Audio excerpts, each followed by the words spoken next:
Thank you very much. Thank you very much for the introduction. Welcome everybody to this webinar. It is my pleasure to talk to you about stakeholder management, a systems approach. And I thank Amity University for organizing this seminar. Now, the way I want to structure my presentation is by asking three questions or three points. One thing, friends, I've learned after teaching for so many years is that, you do only three things. Anything more than three, it goes like that. So I'll try to keep to the three things.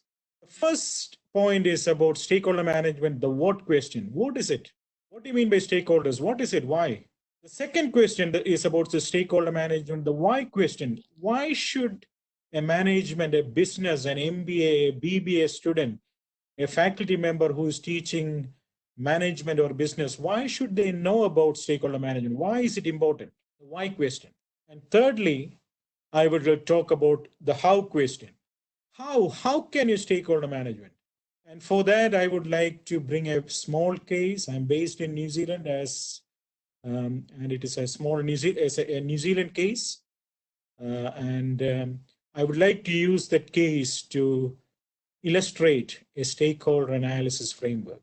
So, friends, the presentation is about three things: the stakeholder management, the what question, the why question, and the how questions.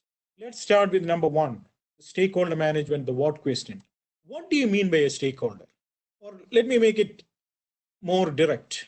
Who are the stakeholders of Amity University? What I would like to do now is to wait for a minute for you to write down or reflect or think about who are the stakeholders of Amity University. Maybe you can think about, say, six stakeholders, six of them. Who are the stakeholders, six stakeholders of Amity University? I mean, I can give you one example: students. Students are a very key stakeholder of Amity University. Who else? Who are the other five? Please take a minute and try to reflect or write down who are the other five, or more than five probably, stakeholders of Amity University. 1 minute. Faculty members, yes. Great, I'm hearing about board members.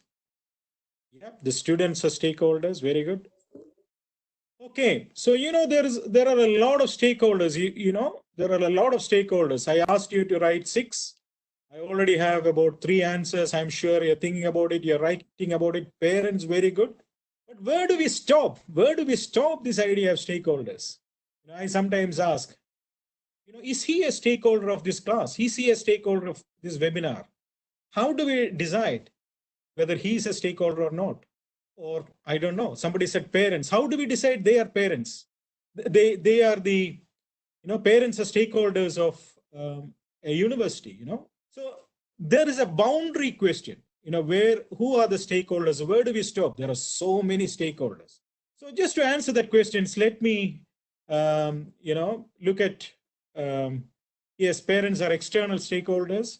Now let's look at the definitions. Let's look at the theory to understand that what question. Now, there are two main definitions. There are so many definitions of stakeholders, but really that is accepted in the literature. The first one is from a person called Edward Freeman. Edward Freeman is known as the champion of stakeholder management for so many years. Freeman says any group or individual who can affect or is affected by. Now think about that. The stakeholders can affect you or you can affect them. It's a double-headed arrow. They are all stakeholders.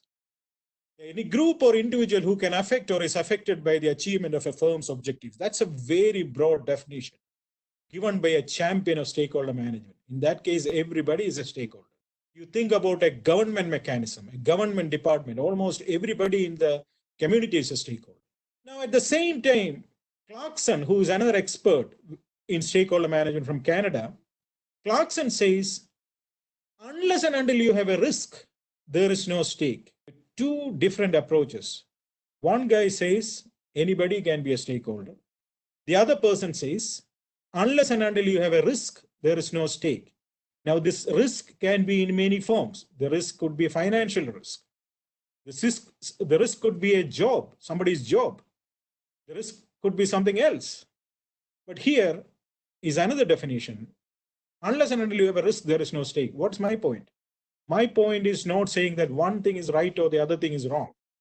I'm trying to say, even in the literature, there are two types of approaches to identifying stakeholders: broad definition or a very narrow definition.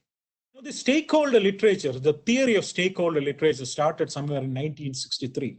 When Stanford Research Institute said, you need stakeholders to survive as an organization, as a project, as a firm. You need stakeholders to survive. That's where it started. From there, this theory spread its wings to corporate planning, systems theory, CSR, organizational theory. And it all came together in this book, Strategic Management: A Stakeholder Approach, by Edward Freeman. He first published it in 1984. The latest edition came in 2010. So Freeman brought it all together. And then there was again literature on descriptive aspect, instrumental aspect, ethical aspect, and it all came together again in 1995. Donaldson and Preston wrote in the Journal of Business Ethics, Stakeholder Theory of Cooperation. Now, after that, there were more theories coming out, more empirical studies, for example, something known as dynamics of stakeholders. Stakeholders change with respect to time. Today, there are a group of stakeholders Amity University is trying to handle. In 2 years' time, there may be another different group of stakeholders. Or in your project which you are trying to manage, today the stakeholders are supportive. In 2 months, they are opposed. In another 3 months, they are neutral. These things happen. Dynamics of stakeholders. So that was my first part. Stakeholders can be a very broad set of people or organizations who can affect or is affected by a firm's objectives. Or it can be, very narrow in terms of risk or some other parameter. But it is important that we identify the stakeholders. There are a lot of stakeholders involved. Now, let me come to the second question. Why should you study it? Why should stakeholder management be a part of a curriculum in a business curriculum? Now, in this case, I would like to say that in new MBA courses, in new BBA courses, stakeholder management is slowly becoming a course. Many institutions are now bringing on as a new course, as a new subject, stakeholder management into their curriculum. So why should that happen? Why is it so important? Let's try to explore that question. Stakeholder management, why is it important? Now, the first thing I wanted to say is this. There are so many stakeholders. When I asked you the question, who are the stakeholders of Amity University? You were giving a lot of answers. You may have got a lot of stakeholders in your mind who can affect or is affected by Amity University. You said about parents, you said about students, you said about governing body, you said about the directors, you said about the faculty members, you said about employees who could employ the people, who could fund the people, lots of stakeholders are there. But the complication, there are so many stakeholders. That's number one. But at the same time, for a manager, they may have conflicting stakes. You know what I mean? One guy may want one thing from you, the other guy may want exactly the opposite thing from you. Multiple stakeholders with conflicting stakes. Now, let me give you an example. Let's take the common example of supply chain management. I'm sure most of you are aware of supply chain. What is a supply chain? Supply chain is a chain from the supplier to the customers. When you look at a chain, you have supplier. Let's take an example. Let's say, take the example of Apple. I'm not talking about Apple computers. I'm talking about the real Apple. Where does Apple start in terms of a supply chain? It starts probably in an orchard. From there, where is the next stop? It goes to a farm probably. Where is the next stop? The apples are harvested and it goes to, a transportation mechanisms where it is transported from the apple farm or apple field to a storage area. What about the next step? From the storage area, it goes to, a warehouse. And in between, there are transportation mechanisms. And by the time it reaches the customer or us, it has traveled a lot of stakeholders through the way. Right from the farmer, the supplier, to the supplier, to the warehouse, to the retailer, to the warehouse, to the sorting machine, to so many stakeholders. But I want to explain multiple stakeholders with conflicting stakes using the example of supply chain management. Let's assume that you are the owner. Now, if you think about suppliers, do they want less money or more money from you? When the suppliers supply things to you, you know that they want more money. Their stake is getting more for whatever they supply you. What about the customer? They want to buy with more money or less money. Simple. They don't want to spend too much, especially for an apple. So here is a simple example. Suppliers want more money from you. Customers want less. Multiple stakeholders, conflicting stakes. Friends, you can think about it in any example.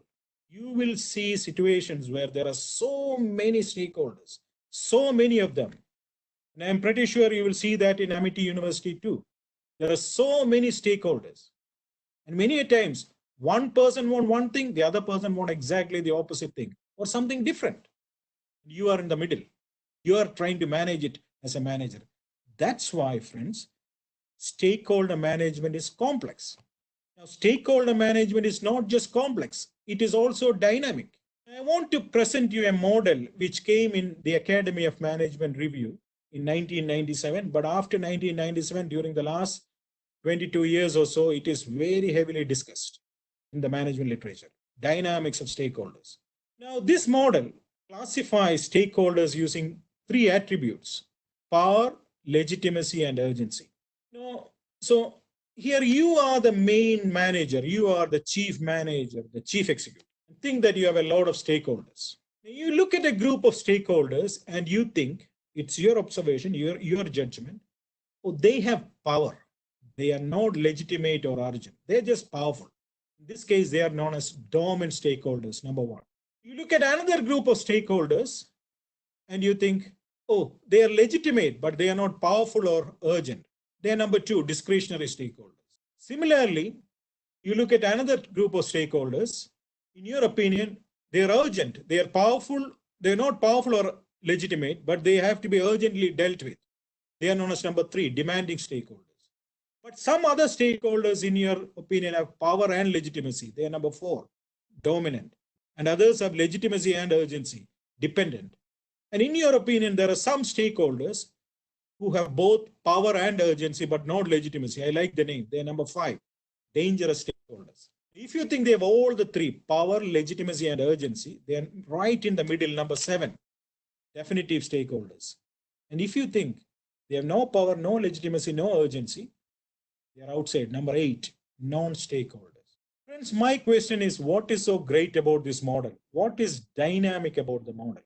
Think for a minute. What is dynamic about the model? Like we say in marketing, the 4 P's of marketing, isn't that another D's of stakeholder management? What is dynamic about this model? Think for a minute. Friends, the dynamic, one part of dynamics in this model is this. Today, in your opinion, somebody is just a dominant stakeholder. They are powerful, not legitimate, not urgent. Don't worry. No need to worry. Just a dominant stakeholders. Who knows, friends? In 3 months, the same stakeholder may achieve legitimacy and become discretionary or dominant. Who knows, in 2 years, they might become your boss, right in the middle, number 7, definitive stakeholders. They change over time.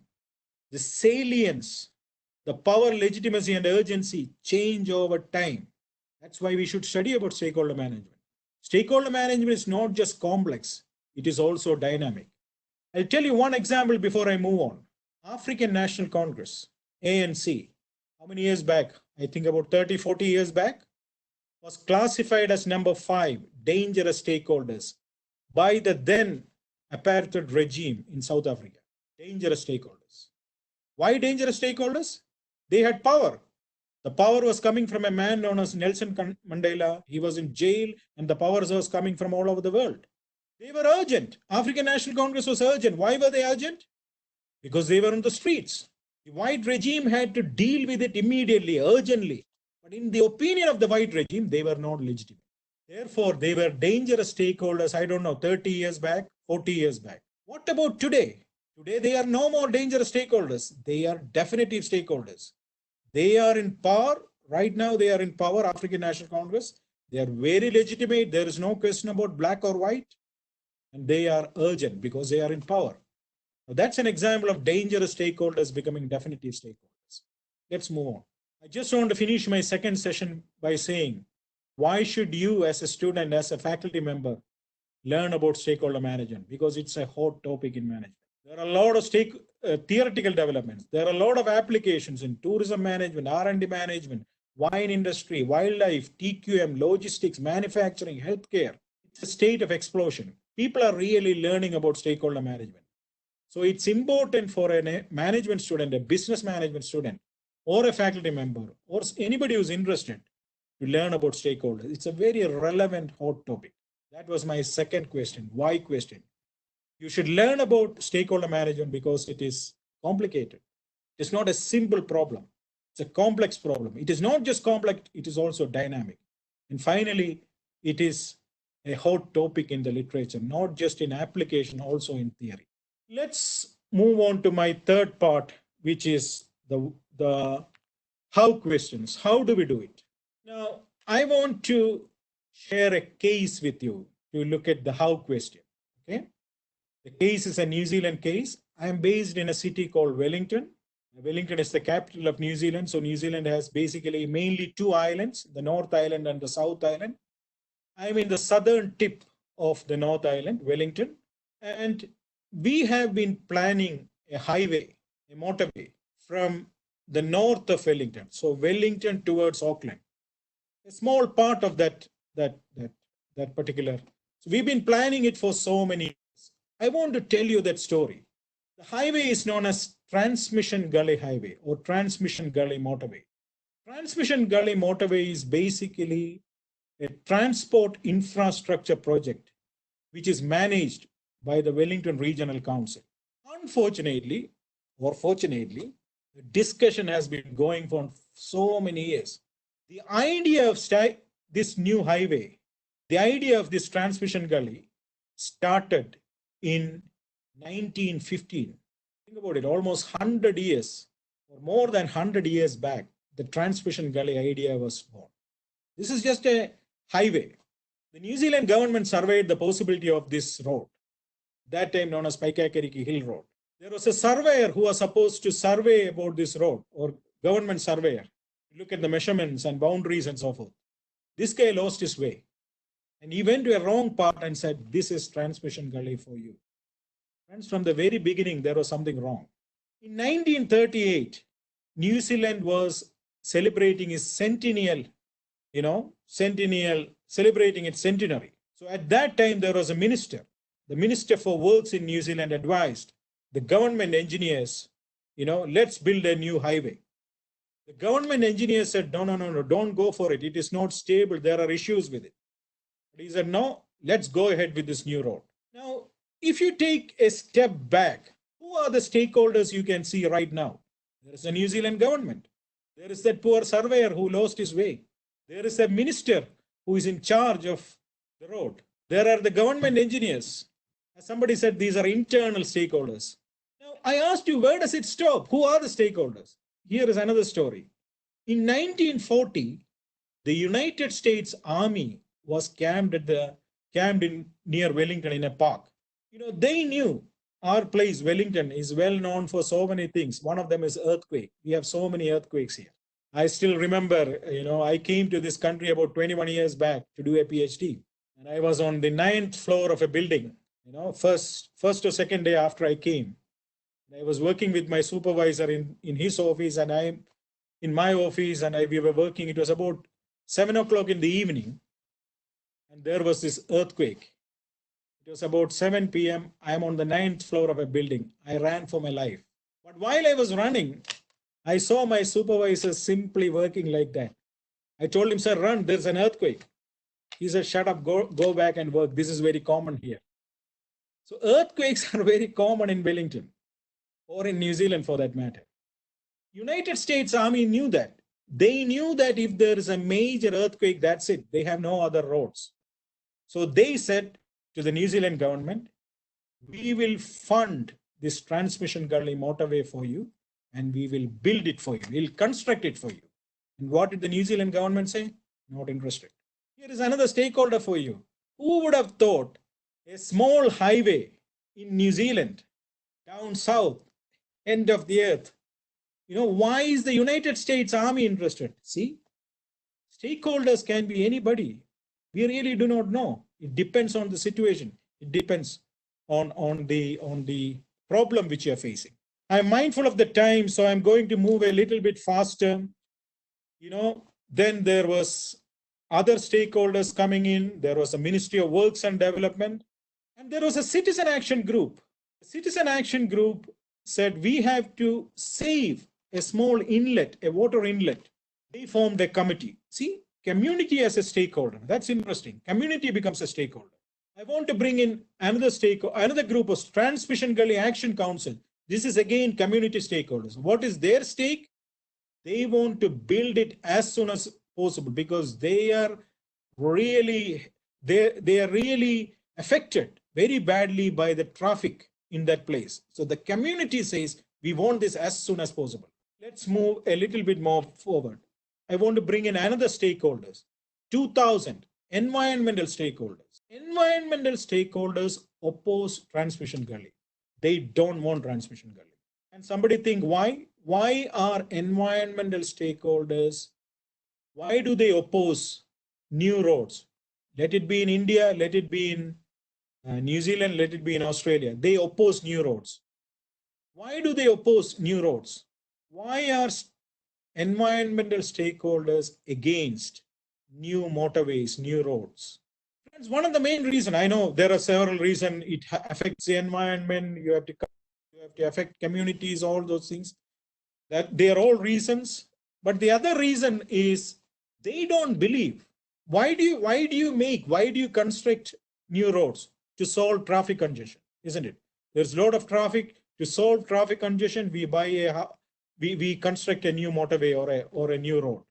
They don't believe that traffic congestion can be solved by building new roads. They believe in traffic induction. When there are new roads, more people will drive. More people will buy new cars. So they don't believe. Their thinking is new roads are not a solution for traffic congestion. So they oppose it. So I want to bring in another stakeholder, environmental stakeholders who oppose this new road. One more, the Evening Post newspaper. This was a newspaper in New Zealand, in Wellington. This newspaper started writing continuous array of articles supporting Transmission Gully motorway. They said, what are we waiting for? Let's construct this. My point, friends, media as a stakeholder, think about it. Media can affect you, you can affect them. Media can play a very important role in some, think about Amity University. Can media be a stakeholder? I'm pretty sure they can be a very strong stakeholder. They can affect you, you can affect them. I want to move on. Helen Clark, the Prime Minister of New Zealand, in 2003 said, we'll have to wait. How long have we been waiting? From 1915. Okay, the Mayor of Wellington, Kerry Prendergast, she used to be in my MBA program. She used to be a student in our MBA program. She said, why should Wellington fund for it? This is a road outside Wellington. Why should we care? Now, in 2014, the Transmission Gully construction started after almost 100 years, 99 years, isn't it? And the motorway is expected to open in 2020. But I don't think that is going to happen anywhere soon. So my story is this. Transmission Gully, its story goes on, and its stakeholders goes on and on and on. Even now, if you come to Wellington, if you look at the media of Wellington, Transmission Gully is usually a hot news. It makes headlines in New Zealand media, in New Zealand TV. There are a lot of conflicts, confusions going on. Friends, at this point, I want to analyze the stakeholders. Maybe for another 10 or 15 minutes, and then I will stop for you to ask questions. I want to bring in a stakeholder analysis methodology. The first part of that methodology is rational level stakeholder analysis. Rational level stakeholder analysis asks the question, who are the stakeholders and what are their stakes? It's about identification of stakeholders. And Edward Freeman gives 4 steps for rational level stakeholder analysis. The first step is a stakeholder map. In the transmission gully motorway, there are so many stakeholders who can affect or is affected by. You look at that, it's a double-headed arrow. Government, community, economic, internal, citizen action, media, all these are groups of stakeholders. They affect you, you affect them. Therefore, a double-headed arrow. That's step number one. First step in rational level, develop a stakeholder map. The second step in rational level stakeholder analysis is to expand it, bring in more specific stakeholders. For example, in the previous slides, when I say media, what do you really mean? In the next step, with a specific stakeholder chart, you identify specific stakeholders in media. Dominion Post newspaper, TV New Zealand, Radio New Zealand, other local newspapers, so on and so forth. Or let's look at government. There is the Ministry of Transport, there is the Ministry of Environment, there is a Wellington Regional Council, Wellington City Council, New Zealand Police, so on and so forth. My question, friends, we are trying to identify stakeholders. The first step, this is enough, isn't it? Why should we need the second step? We have identified the stakeholders in the stakeholder map. Why do we need this? Let me give you one answer. When I say government is supporting transmission gully, that's not true. Ministry of Transport is supporting, but not Ministry of Environment. When you say somebody is supporting, it is much more specific. Some specific stakeholder may be supporting, not everybody in the government may be supporting. Same way in media. Not everybody in the media may be supporting, some may be opposed, so on and so forth. And there's also another point. In the same stakeholder map, there could be two stakeholders who will be in two different groups. Same stakeholder in two different groups. Think about it. In the stakeholder map, there could be the same stakeholder who could belong to two different groups. Let me give you an example. Think about a school. In a school, a teacher can also be a parent. So in a school, if there are two groups of stakeholders, parents and teachers, this particular stakeholder may belong to both the places. Anyway, let's start with stakeholder map. The second step, specific stakeholders. The third step in rational level, identify the stakes. Why are they interested? Stake in simple English means interest. Why are they interested? Let me give you an example. Commercial Road Users Association. They are the truckies. They are the ones who use the road all the time. So they are higher users of the road. Traffic congestion affects them. Therefore, Commercial Road Users Association is fully in support of a new road. They think it will solve traffic congestion. The third step is identifying the stakeholders. Regional Chamber of Commerce, their stake is business. They are interested in regional business development. They are interested in profits for their member groups. That's what they are interested. They also want transmission gully because there is logistical issues. The third step, so the first step is stakeholder map. Second step is specific stakeholder chart. The third step is identifying the stakes. And the fourth step is analyzing a little bit further using a power versus stake grid. Now, this was developed by Freeman. Freeman said there are three types of power. Now, if you look at the top, there is formal power, there is economic power, and there is political power. And the stake, Freeman said there are three types. There is the equity stake, economic stake, and influencer stake. Now, you look at Wellington Regional Council, the first quadrant. They have formal power and they have equity. Equity means ownership. They own the project as a stake and they have formal power. I don't have voting stake, but the members, the council members have the voting power to decide what to do with transmission gully. Even transmission gully, should it go ahead or not? Now, if we look at political and influencer stake, the best example I can give you, here I have given you some political parties. In a university, this could be students' union. Students' union have political power.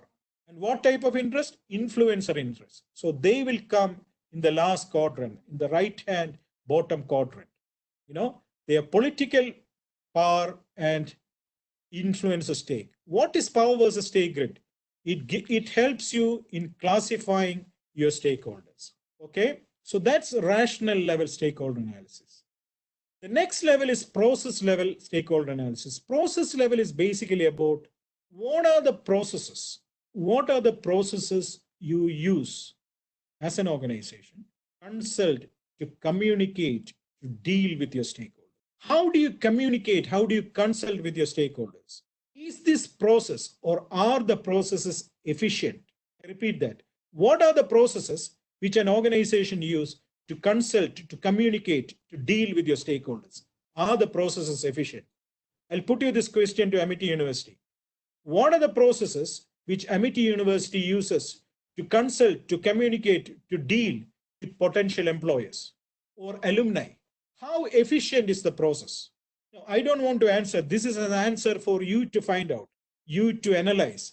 What are the processes which Amity University uses to consult, communicate, deal with its stakeholders, for example, alumni or employers? How efficient are the processes? We found that their rational level analysis, they understood their stakeholder map. Their processes were very efficient, but in our opinion, their transactions were not effective. So you can also do the same thing for your organization. Do they understand the stakeholder map? How efficient are their processes? How effective are the transactions? Based on rational process and transaction level analysis, you can determine the stakeholder management capability of an organization. Let me conclude what I said. I tried to answer 3 questions. What of stakeholders? A group or individual who can affect or is affected by an organization, or there is a risk because there are multiple stakeholders with conflicting stakes, complex and dynamic. And I also talked about transmission gully, how you can analyze stakeholders.